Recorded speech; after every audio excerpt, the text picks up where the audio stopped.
Today I'm making a really simple summery dinner with a grilled flank steak that has a chili rub on the outside, nothing too spicy. Time to get out the steak.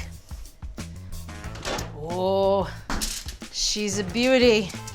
Flank steak, one of my all-time favorite cuts. I love the flavor. I don't mind that the texture is a little on the chewier side. I like that.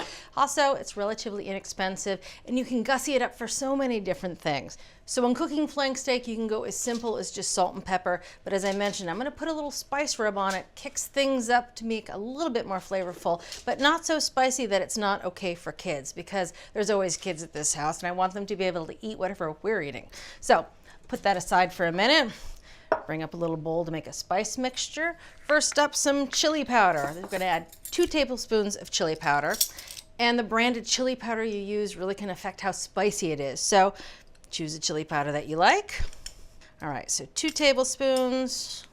We're gonna add 2 tablespoons of ground cumin to this.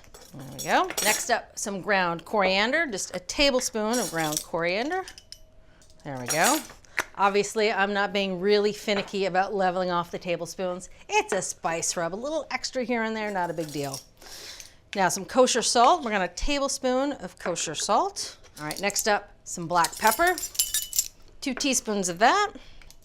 All right, 2 more spices. We have some crushed red pepper or red pepper flakes, depending on how you like to call them. 1/2 teaspoon of that. This last one's fun. It's a little bit of cinnamon. It just adds some warm spices.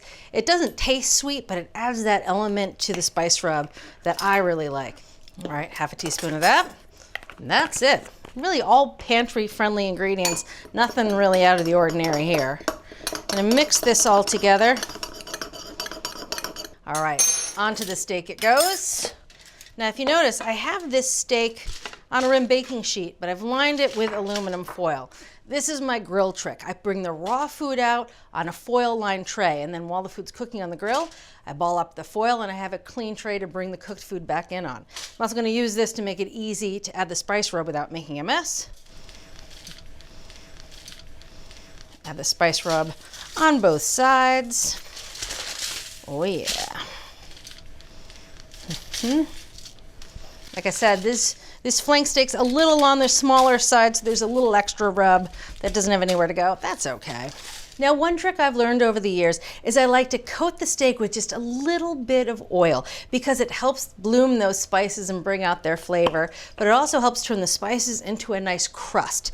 So just using a little spray oil, and you can just lightly spray the steak. Flip it over. All right, that's it. Steak's ready for the grill. I also have some tortillas and I'm gonna warm up on the grill. Just gotta wash my hands and head outside. All right, this grill, woo, she's good and hot. I've been preheating it about 10-15 minutes with all the burners on high. That's how you preheat a gas grill. And while it's good and hot is when I'm gonna clean and oil the grill. So I'm just gonna use a nice grill brush, scrape off any bits from the last cooking I did. And now using a little bit of veg oil, and here I have a pair of nice long tongs, a nice wad of paper towels, and in this bowl, this is my grilling bowl, I don't know why, this is a little bit of veg oil. And what I'm gonna do is I'm gonna rub the veg oil soaked towel over the hot grates. That oil will polymerize instantly, creating more of a nonstick surface, and it really just helps the grill grates stay nice and seasoned. If they catch on fire, it's all good. The fire will go out. All right. Ready to grill the flank steak right onto the hot grill, about 5 minutes aside. Now you notice I'm leaving the grill lid open on this grill. That's because this sucker packs a lot of BTUs. In fact, each of these burners is a whopping 25,000 BTUs, which is a pretty good grill. If your grill isn't this powerful, you probably want to put the lid down to help trap some of the heat so that the steak cooks through in time. Old habits die hard, always doing the cross section. That's partway through cooking. You switch that diagonal so you get that traditional cross-hatched look, which sometimes works, sometimes don't, but I always give it a try. now I'm gonna flip it to the second side, go about another 5 minutes. So a flank steak is another thin cut, cooks really quickly, which is why you want a really hot grill to get some char before the steak overcooks. And temping it can be tricky because it can vary really dramatically from the thinner end to the thicker end. And by the time you find it with your instant read thermometer, you're probably gonna be overcooking it. So I do like to press on the steak, and it takes some time and some practice to figure out what feel you're looking for. But to get started, what you want to do is you want to press your finger on the outside, you know, where it's going to be more cooked. You can see how it feels, and then go right for the thickest center of the steak, and you can see how much more tender that center is, and you can use that as a gauge as you learn what to look for when pressing on a steak. That's still pretty rare, so a couple more minutes. Another good judge for knowing when your steak done is when the dog arrives, because my dog has a killer nose for medium rare, huh, Ziggy? He always comes out during the last minute of cooking. He's basically my timer. All right, so over here, nice and firm over there. A lot firmer. All right, time to have this come off the grill, putting it on the sheet pan. Now the sheet pan was lined with foil. I took that foil off, so the sheet pan is still clean. So the thing is, the steak is gonna continue to cook as it rests. It'll easily climb 5 to 10 degrees. And to help that along, I'm gonna tent it with foil. While the steak rests, time to go inside and make a plate. All right, time for the steak. Dun, dun, dun, dun. Oh, yes. All right, time to slice in and see how we did.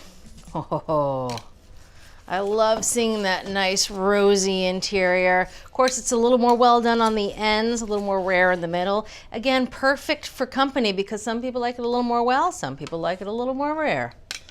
And actually, flank steak, to me, tastes good on the medium side because it is a bit chewy. Oh, hi, Ziggs. Look who showed up just in time for dinner.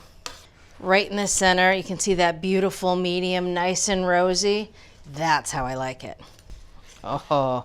Now to get this onto a platter, what I like to do is using my slicing knife, slide it right under all the pieces of meat. Transfer it right over to a clean plate. Nice clean platter of steak. Love putting some lime wedges just on the side. Put a little pile of freshly picked leaves, just if you want to incorporate some onto your steak. I'm going for the pieces right in the middle. Oh yeah. This guy. This is an iconic summer meal. You gotta get a little bit of that crust because that crust is where all the spices are. The spices have flavor on their own, but that little bit of char just makes you taste the grill a little bit more. Gives it a nice crust on the outside. See you next time. Thanks for watching. What'd you think? Leave a comment below and let me know what you're excited to cook this week. And while you're at it, hit that subscribe button. You can get today's recipes and more for free at our website, americastestkitchen.com/JuliaAtHome.